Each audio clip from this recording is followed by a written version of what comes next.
शिक्षा जरूरी है, कहा गवा पढ़बा लिखबा तब हो जन्म, वाह लेकिन शिक्षा वहां तक ठीक है जहां तक लोग अपने मन से वो चीज करना चाहे। वाह समाज की सच्चाई है, जो काम ये आप अपने बच्चों से प्रेम से करवा सकते हैं वो काम डांट के मार के कभी नहीं करवा सकते हैं। वाह बड़ी बढ़िया गजल के संकेत करत हैं कवि जी। कोनो प्रेमी अपने प्रेमिका के लिए कहता है,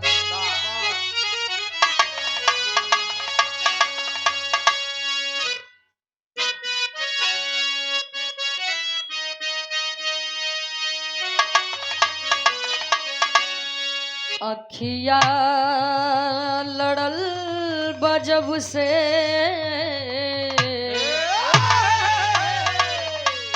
अखिया लड़ल बजब से दिल में करार नहीं थे। अखिया लड़ल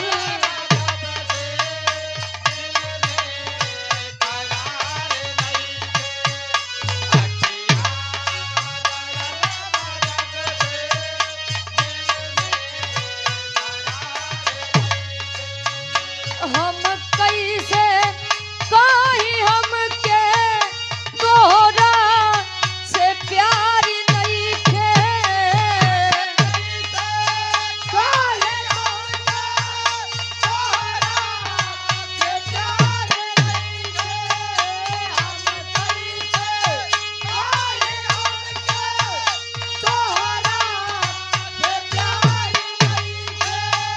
हम कैसे कहीं हमके तोहरा से प्यार नहीं थे। अखिया लड़ल बजब से दिल में करार नहीं थे। अखिया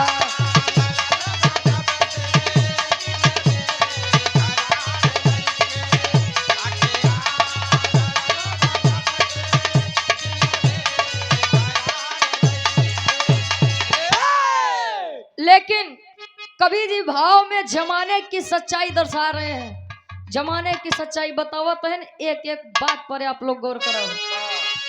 अरे बसता के बोझ गड़ुहर, बसता के बोझ गढ़ुअर बचपन दबा गइल बा। बसता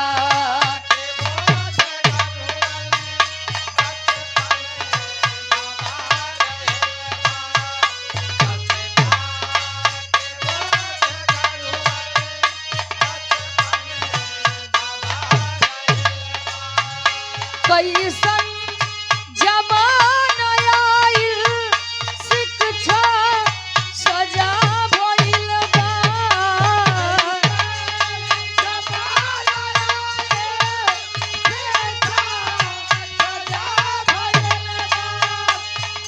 क्या बात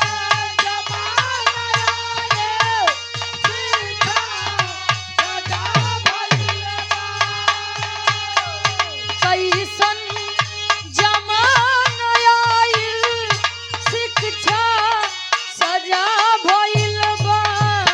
बसता के बोझ गढ़ुअर बचपन दबा गइल बा।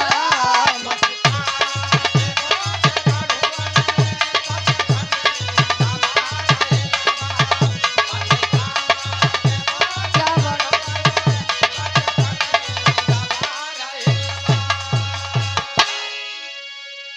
बसता के बोझ गढ़ुअर बचपन दबा गइल बा। कैसन जमाना आइल, शिक्षा सजा भइल बा। हम शिक्षा के बेकार नहीं कहते हैं, अन हमारे तनी औकात बा कि हम शिक्षा के ऊपर कोनो भी टिप्पणी करें। लेकिन आप लोग जाना था पहले के लोग, पहले के शिक्षा और आज के शिक्षा में अंतर का बा।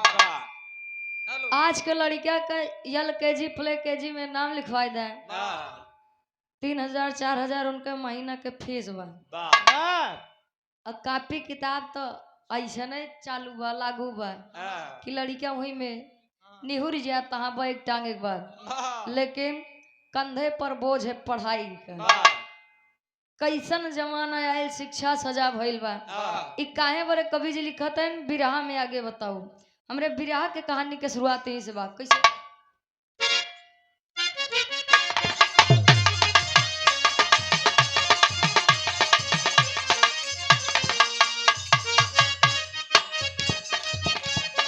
क्या बात है। स्वप्न तो स्वप्न है बस क्षण की लहर होता है, स्वप्न तो स्वप्न है बस क्षण की लहर होता है, अधिक उम्मीद लगाना भी जहर होता है।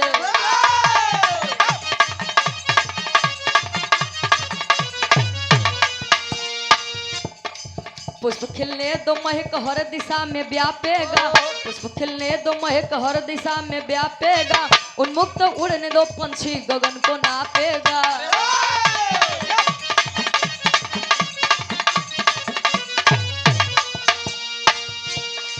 बचपन से ही क्यों उम्मीद अति बढ़ाते हो, बचपन से ही क्यों उम्मीद अति बढ़ाते हो, किशोर वय को भारी बोझ से दबाते हो।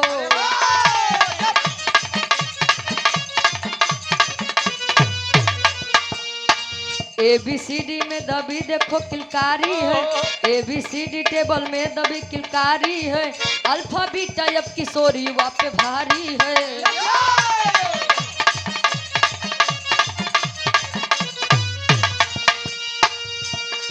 डॉक्टर इंजीनियर बनाने की क्यों पिपासा है,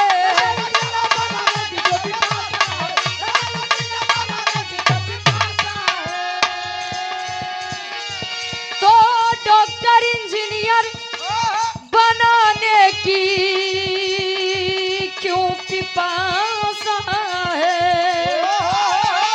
बड़ी लोगों में उम्मीद बेतिहासा है।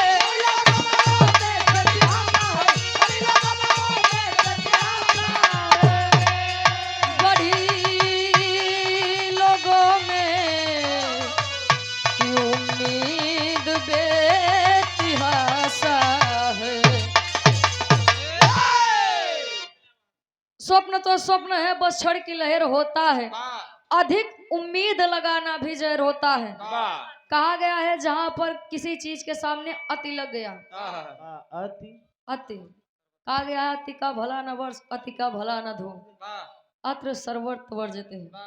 अगर जहां अति आएगा तो समझ लो वह चीज के विनाश बा। आज के जनरेशन में माई बाबू लड़कियां घरे हो गया, चाहते हैं कि हमारा लड़कियां अच्छा से अच्छा शिक्षा ले।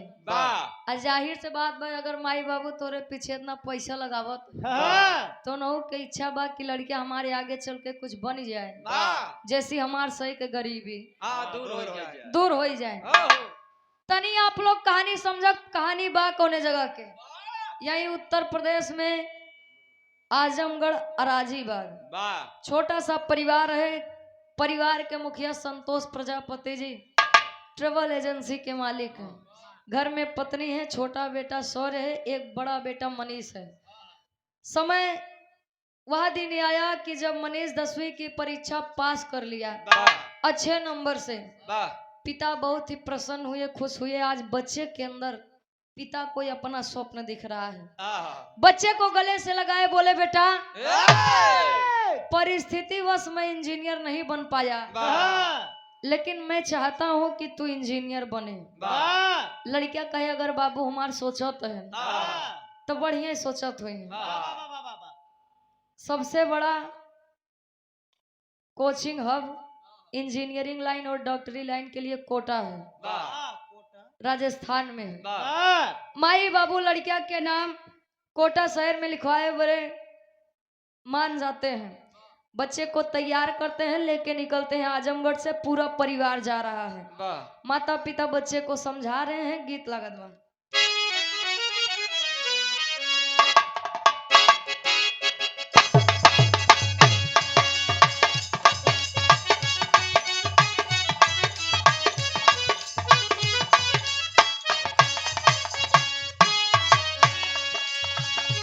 कोनो भौजाई अपने ननद से मजाक करे, ननद और भौजाई के रिश्ता बड़ा बेजोड़ होता है।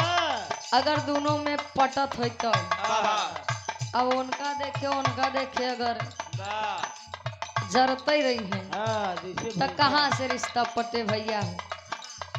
भौजैया ननदिया से मजाक करे का कहे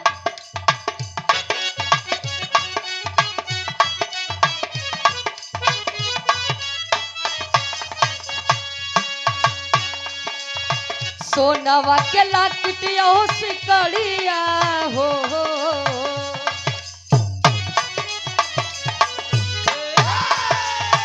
सोनवा के लाकिट हो सिकड़िया हो बतावा ननदो के कर दी हलवा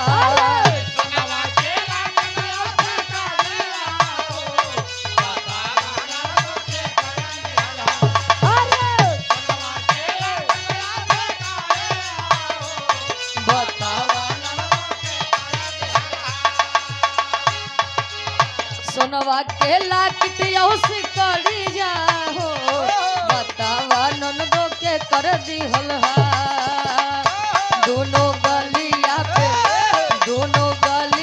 पे दांत के निशानिया हो बतावा चुमा के कर ली हलवा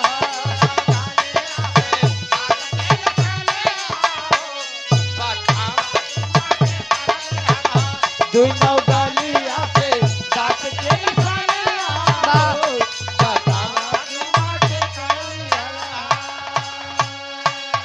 लेकिन वह छोटा सा परिवार मनीष के अंदर अपना स्वप्न देख करके परिवार के अंदर एक नई उम्मीद की किरण जाग जाती है।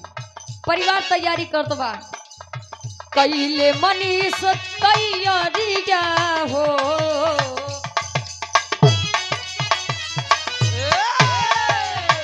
कैले मनीष तैयारी हो सपनावा सजावे बाबुआ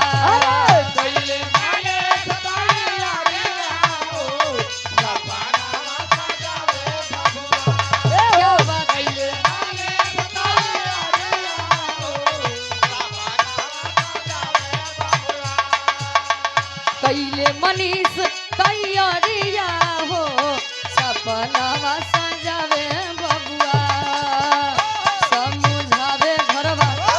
समझावे घरवा बाबू यो मतरिया हो कदमवा बढ़ावे बबुआ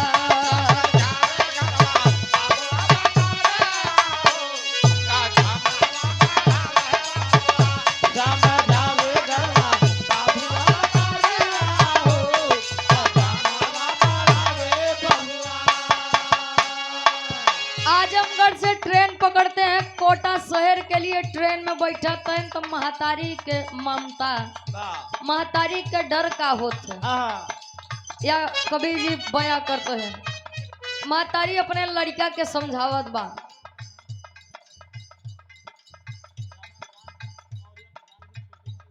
आप आदरणीय परम सम्मानीय श्री रमाकांत मौर्य जी आप प्रधान जी के आप छोटे भाई हैं आशीर्वाद के चाह रहे कि हम बच्चे अपनी कला में कामयाब रहे एक स्वर में सबके नमस्ते प्रणाम स्वीकार हो। महतारी अपने लड़किया के समझावत बा ध्यान दे के पढ़िया बेटा मीट जन बनइहा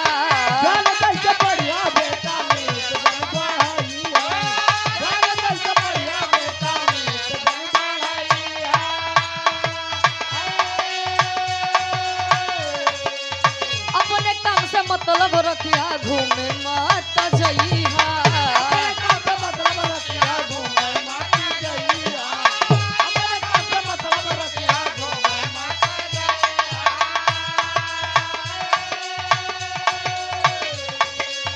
डूबे नहीं पावे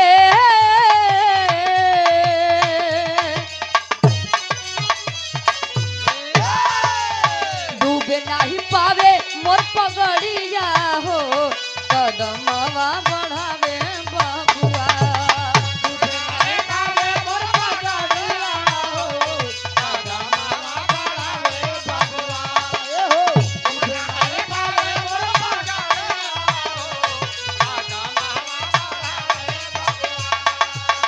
डूबी नहीं पावे मोर पगड़िया हो कदमवा बढ़ावे बबुआ समझावे घरवा दुयो मतरिया हो सपनवा सजावे बबुआ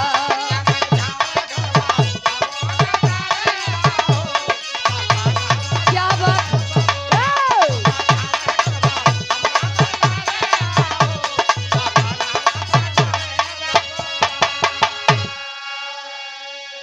मातारी कहे बेटा तो कल हम लोग ये खेल छोड़ के आओ तो देखे कोनो बुरी संगत में ना पड़ जाए। हम लोग तो कहीं ना पढ़ावे खातिर लेके चलते हैं, मांस मछली के चक्कर में मत पड़ना। दारू भले पिए बेटा। अच्छा वाह हमका लगा तू कैसे समझावा जाते बस। मातारी कहे बेटवा हर एक बुरी चीज से दूर रहे, सिर्फ ये और सिर्फ पढ़ाई करे, तोरे हाथ में हमार से की इज्जत बा, अपने बाबू के पगड़ी झुके न दे। सबसे बड़ी बात तो यही हो जाती है, माता पिता अगर लड़किया का कोनो काम करवावत है तो सबसे बड़ी बात बेटवा बेइज्जती न हो, बिटिया बेइज्जती न हो के चाहिए। ध्यान दे के कदम बढ़ाया, ऐसे नहीं बोला थे। यही दबाव में लड़कियां अवसाद से घिर जाते हैं, चिंता समा जाती है मन में। आप लोग गौर करेंगे कोटा शहर में पूरा परिवार आता है, बच्चे का एडमिशन करवा देते हैं। बच्चा फाउंडेशन कोर्स करने के लिए मान जाता है। फाउंडेशन कोर्स का मतलब यह होता है कि बच्चा प्रतिस्पर्धी परीक्षाओं की भी तैयारी करेगा, साथ ही साथ अपनी आगे की भी पढ़ाई पूरी करेगा। आए नाम लिखवा दिए, 2-4 दिन रह के बच्चे का मन बहलाकर माता पिता और छोटा भाई सौर आजमगढ़ आ जाते हैं। बच्चा अपने हॉस्टल में ठहरता है, रुकता है, पढ़ता है, लिखता है, कोई बुरी संगत नहीं है। कोचिंग का नियम था कि हफ्ते भर में 3 बार टेस्ट होगा और इंजीनियर बने खातिर जेई क्वालिफाई करना पड़ता है। और लड़का के जब टेस्ट होए जवन एक नियमित नंबर आना चाहिए, वो नहीं यार, बच्चे का नंबर नहीं आ रहा था। बच्चा सोचे कि आखिर मैं इतना पढ़ता हूँ, मेरे अंदर कोई बुरी संगत नहीं है, फिर भी मेरे नंबर इतने कम क्यों आते हैं। सोच रहा है बच्चा, गीत लगत बा कैसे।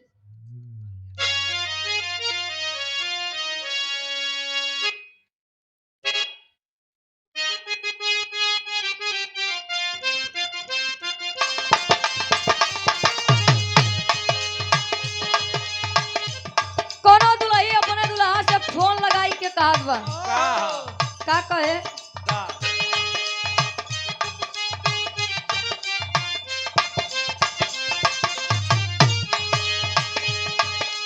अंगे अंगे मद मातल दहिया,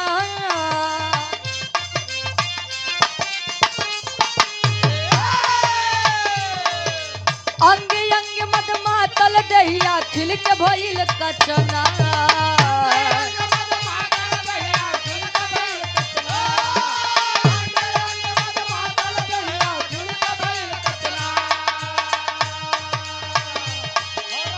भौरा बन के आजा राजा जो ही राह तोहार,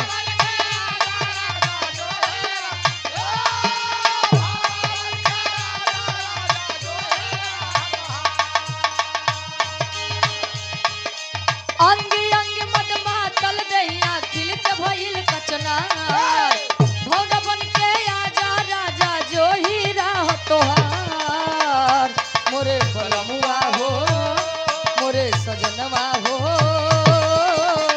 कब ले करैबा इंतजार, मोरे बलमुआ हो।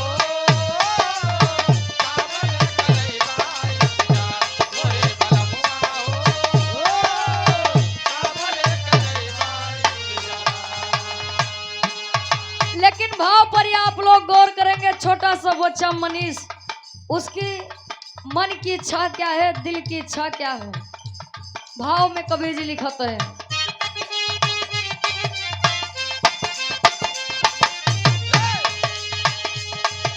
हर हफ्ता में होवे परीक्षा,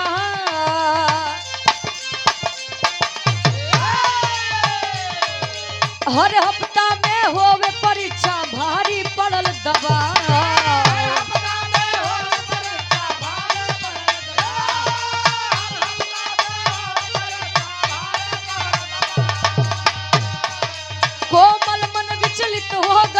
कम नंबर गया।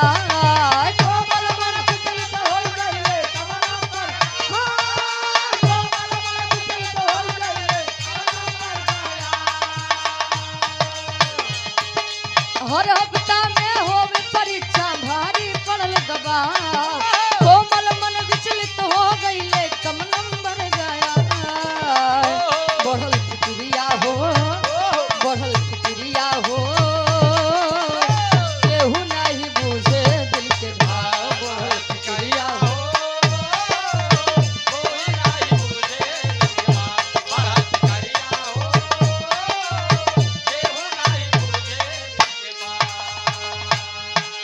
हफ्ते में 3 बार जब टेस्ट हो बच्चे का नंबर नहीं आ रहा है तो अब कोचिंग वालों से भी अब दबाव पड़ रहा है।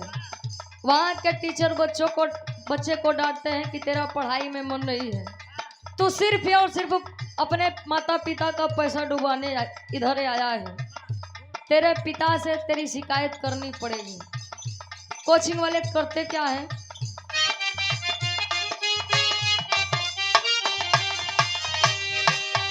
कोचिंग वाले घरवा पर फोनवा लगवले।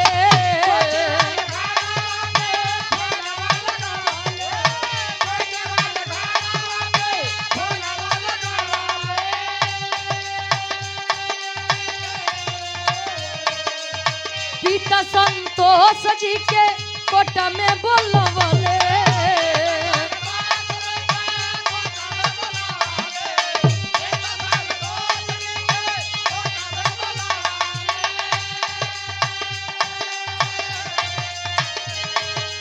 आजमगढ़ से गाड़ी धइले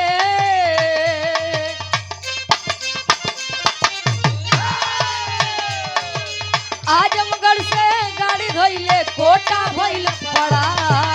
आजमगढ़ से गाड़ी धइले कोटा भइले आजमगढ़ से गाड़ी धइले कोटा भइल पड़ा। आजमगढ़ से गाड़ी धइले कोटा भइल पड़ा। बढ़ल फिक्रिया हो बढ़ल फिक्रिया हो केहू नहीं बुझे दिल के भाव। बढ़ल फिक्रिया हो केहू नहीं बुझे दिल के बढ़ल फिक्रिया हो केहू नहीं बुझे कोचिंग वाले पिता संतोष के पास फोन लगाते हैं और जल्द से जल्द कोटा शहर में आने के लिए कहते हैं। पिता संतोष जब कोटा शहर पहुंचते हैं आजमगढ़ से, तो वहाँ के शिक्षक बच्चों की शिकायत कर रहे हैं कि भाई देखिए आपका बेटा पढ़ने में इसका दिमाग नहीं लग रहा है और हमारे हिसाब से जेई क्वालिफाई नहीं कर पाएगा। और जब ये जेई क्वालिफाई नहीं कर पाएगा तो इंजीनियर कहाँ से बनेगा। हमारी मानिए बच्चे को ले जाइए, क्यों पैसे बर्बाद कर रहे हैं आप। पिता संतोष बोले नहीं ऐसी कोई बात नहीं है, बेटा हमारा थोड़ा परेशान होगा, मैं समझा दूंगा, वो जरूर इंजीनियर बनकर आएगा। लियाई के जाते हैं एकांत जगह, बेटा ए बेटा बहुत उम्मीद है तुझसे, अगर तू इंजीनियर बन करके आजमगढ़ नहीं आएगा तो बड़ी बदनामी होगी हमारी। समझाते हैं बुझाते हैं बच्चे को, छोटा सा बेटा सब सुनता है। और जब समय बीता कहें बेटा अब चला हमका स्टेशन तक छोड़ दे, और लौट के आया केवल और केवल पढ़ाई करा, जो भी तेरे अंदर बुरी संगत होगी छोड़ दे उनको त्याग करके। लड़कियां आए स्टेशन तक छोड़े, पिता संतोष कोटा शहर से आजमगढ़ के लिए निकल जाते हैं और बच्चा अपने हॉस्टल आता है। और जैसे जैसे शाम हो रही है बच्चा अवसाद से घिर रहा है कि मैं जेई क्वालिफाई नहीं कर पाऊंगा, अगर मैं जेई नहीं क्वालिफाई कर पाऊंगा तो इंजीनियर नहीं बनूंगा, और इंजीनियर नहीं बना तो पिता की बड़ी बदनामी होगी। होता क्या है, तेरी के भाव में कवि जी लिखते हैं,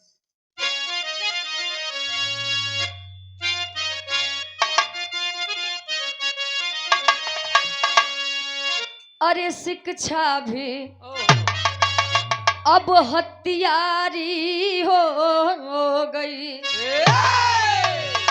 अरे शिक्षा भी अब हथियारी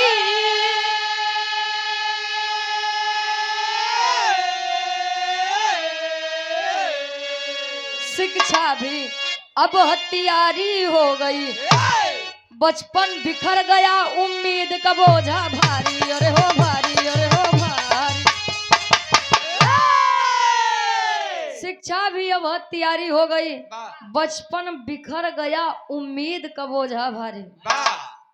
बच्चा हॉस्टल आता है, जैसे जैसे शाम हो रही है बच्चा खुद को नहीं बर्दाश्त कर पा रहा था। बच्चा सोचे कि सारी और सारी उम्मीद हमसे है, इज्जत बेइज्जत होना केवल हमसे है। अगर हम ही ना रहे इस दुनिया में तो इज्जत और बेइज्जत होने का कोई सवाल ही नहीं पैदा होगा। यही सोचकर वह छोटा सा बच्चा मनीष हॉस्टल के कमरे में चद्दर के फंदे से लटक करके अपनी जान दे देता है। किस लिए? क्योंकि उसे परिवार का प्यार, परिवार का सपोर्ट नहीं मिला। गार्जियन लोग हमारे सामने बैठे हैं, घर में बच्चे होंगे तो एक बार उनसे जरूर उनकी राय ले ले कि बच्चा किस क्षेत्र में जाना चाहता है, उसका रुझान किस क्षेत्र में है। कहा गया है कोई क्षेत्र खराब नहीं होता है। अगर आप लोग बच्चे को स्वतंत्रता पूर्वक उस क्षेत्र में जाने देंगे तो हो सकता है वो उसमें भी आपका नाम कर दे। यार हॉस्टल से फोन जाता है पिता संतोष के पास कि भाई संतोष, आपका बेटा मनीष प्रजापति अब इस दुनिया में नहीं रहा। आप लोग सोचिए, जो पिता अपने बच्चे से मिलकर आ रहा हो और अचानक से उसे ऐसी खबर मिले, उस पिता के ऊपर क्या बीतेगा। पिता पुणे से कोटा शहर के लिए रवाना हुए, अपने बच्चे की लाश से लिपट कर कह रहे हैं,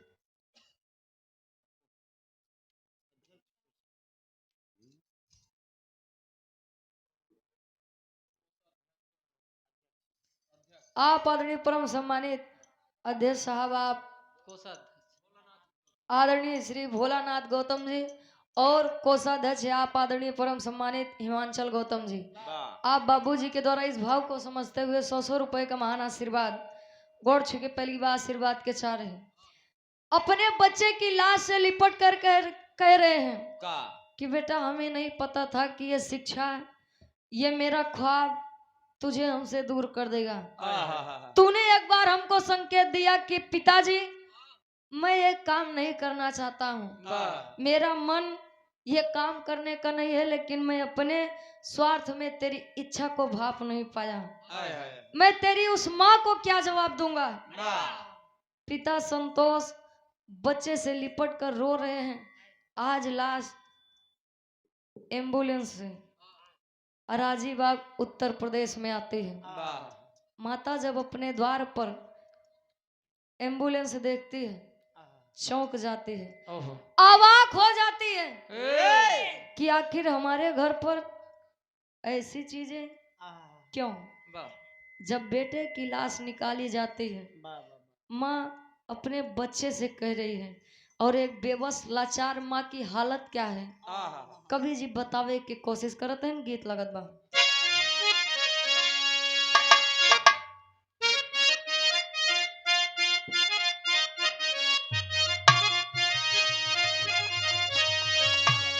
वो मातारी अपने छोट सा लड़का के अपने गोदी में लेके कहा था, का कहे, उठा उठा मोरे लाल कुछ खाइले बहो, उठा उठा मोरे लाल कुछ खाइले बहो, एक बेर मम्मी कह के हमरा के बुलाइले बहो, एक बेर मम्मी कह के हमरा के बुलाइले बहो, एक बेर मम्मी कह के हमरा के बुलाइले बहो, उठा उठा मोर लाल कुछ खाइले बहो, उठा उठा मोर लाल कुछ खाइले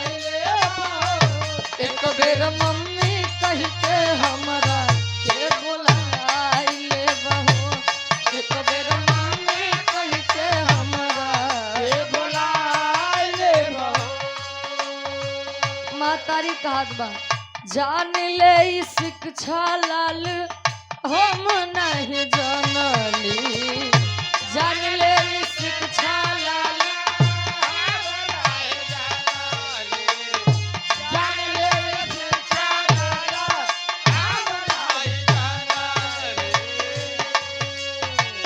अपना से दूर तो है कबो नहीं भेजती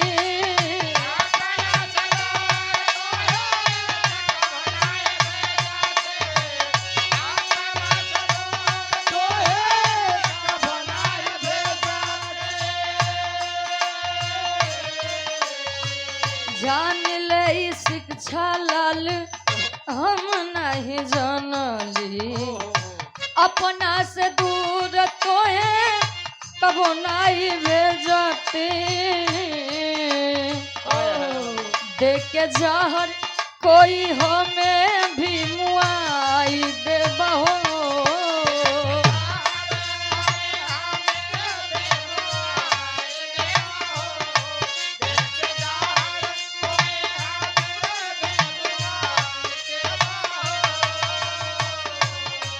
देख के जहर कोई हमें भी मुआई दे बहो कबेर मम्मी कह के हमरा के बोलाई ले बहो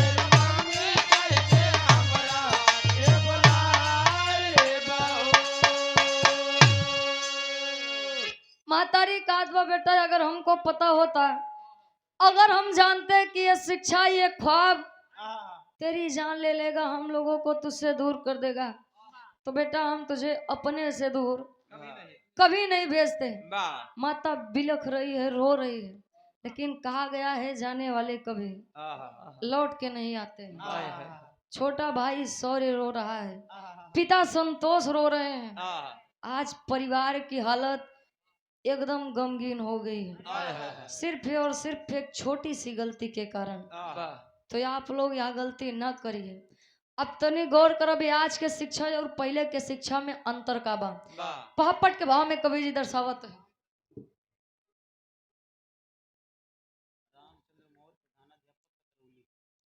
आप आदरणीय परम सम्मानी श्री रामचंद्र मौर्य जी प्रधानाध्यापक साहब कनेवरा की पावन धरती से आप परम आदरणीय गुरु जी के द्वारा 101 रुपए का महान आशीर्वाद के चाह रही कि हम बच्चे अपनी कला में कामयाब रहे आज के शिक्षा और पहले के शिक्षा में अंतर का बा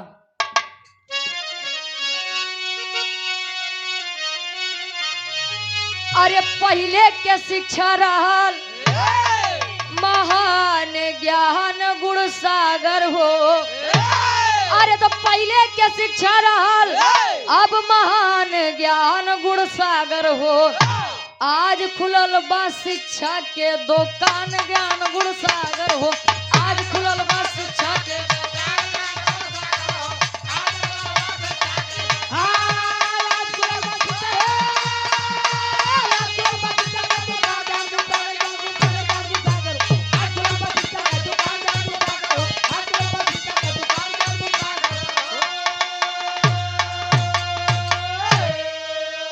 तो छोटा भाई सौर रो रहा गांव सकल हितनाथ हो बाउर भइले पिता संतोष कुछ हूँ बाटे ना सुझात हो अरे ख्वाब इंजीनियरिंग के भइल शैतान ज्ञान गुण सागर हो अरे तो ख्वाब इंजीनियर के भइल अब शैतान ज्ञान गुण सागर हो तो आज खुलल बा शिक्षा के दुकान ज्ञान गुण सागर हो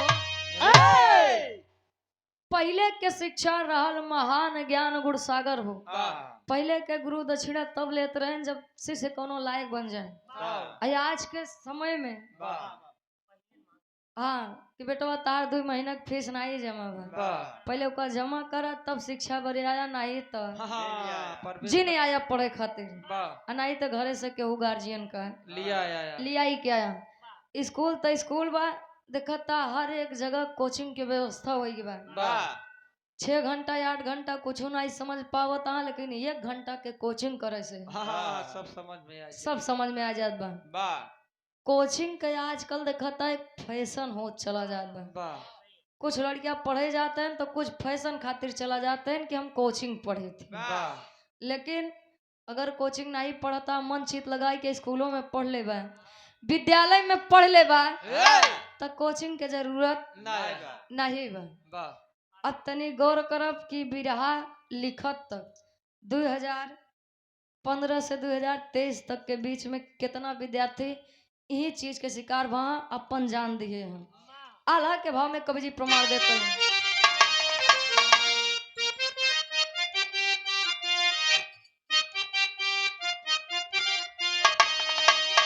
त अति महत्वाकांक्षा खैलस बचपन के भैया,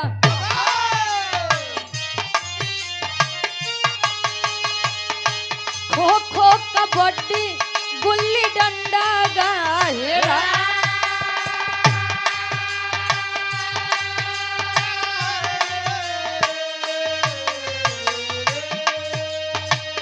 alpha beta sine theta Pythagoras में बाबू,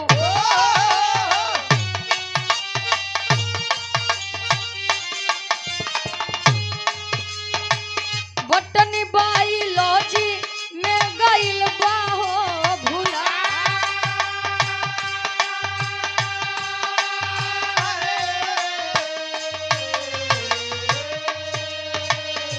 डॉक्टर इंजीनियर से अलग नहीं सोचे पंचो,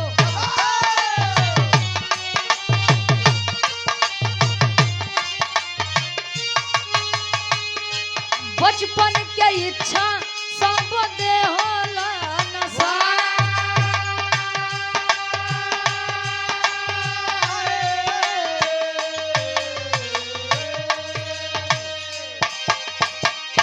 अति महत्वाकांक्षा खैलस बचपन के बाबू तक खो खो कबड्डी गुल्ली डंडा गहरा है। पहले लोग पढ़ते रहे लेकिन खेल का महत्व देते रहे, आज तो खेल एकदम जीरो हो बा, गायब हो बा।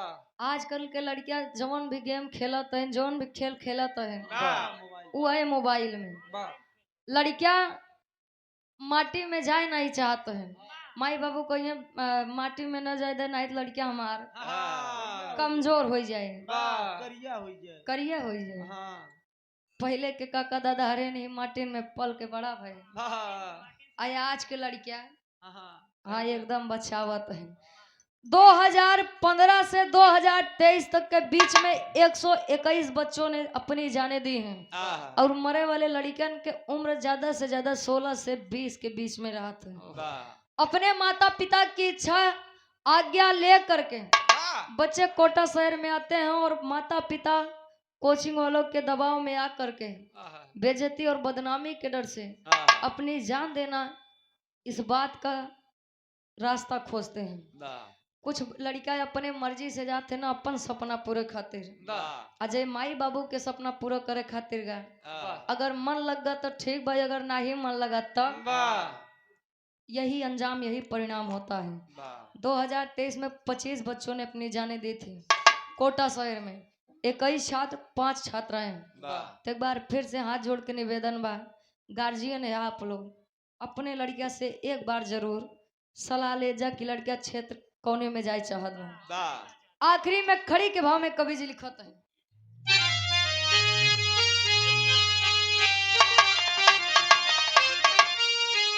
अरे डॉक्टर इंजीनियर बनाने में शिक्षा भारी हो गई, तो डॉक्टर इंजीनियर बनाने में शिक्षा भारी हो गई, सोना खेल के मैदान हो किलकारी खो गई।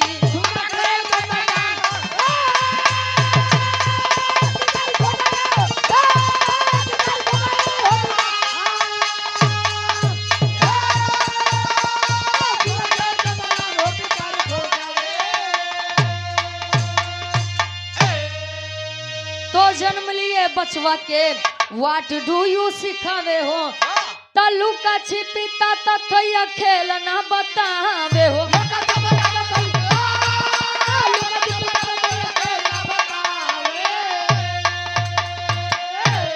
तो मोबाइल गेम में अब जिम्मेदारी खो गई तो मोबाइल गेम में जिम्मेदारी खो गई सोना खेल के मैदान हो किलकारी खो गई जन्म लिए बचवा के व्हाट डू यू सिखावे हो काका दादा हरे में बैठा है ये लोग पहले के जैसा माहौल पावे बड़े तरसत हैं पहले के लोग कम खात रहे कम पहिरत रहे कम कमात रहे लेकिन बात व्यवहार बनाई के रखत रहे आज के लोग जितने कमाता जितने खाता जितने पहिरत है उतने अलगर्जू हो गया कि हमार काम अब क्यों से लागे हो गए ना पहले के लोग बतावत हैं तो एक बार सोच होत है कि काश पहले वाला जमाना हो तो ज्यादा बढ़िया रहे आखिरी में खानदान के परिचय बा ओकरे बाद चाचा जी के नंबर बा गुरु बिहारी गुरु गणेश अब मत छीनो बचपन की लाली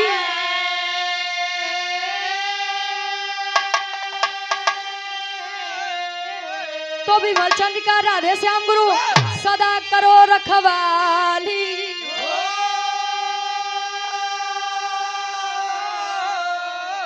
शिक्षा भी अब हथियारी हो गई रुचि कभी सुरेंद्र दया करा महतारी शिक्षा भी अब हथियारी हो गई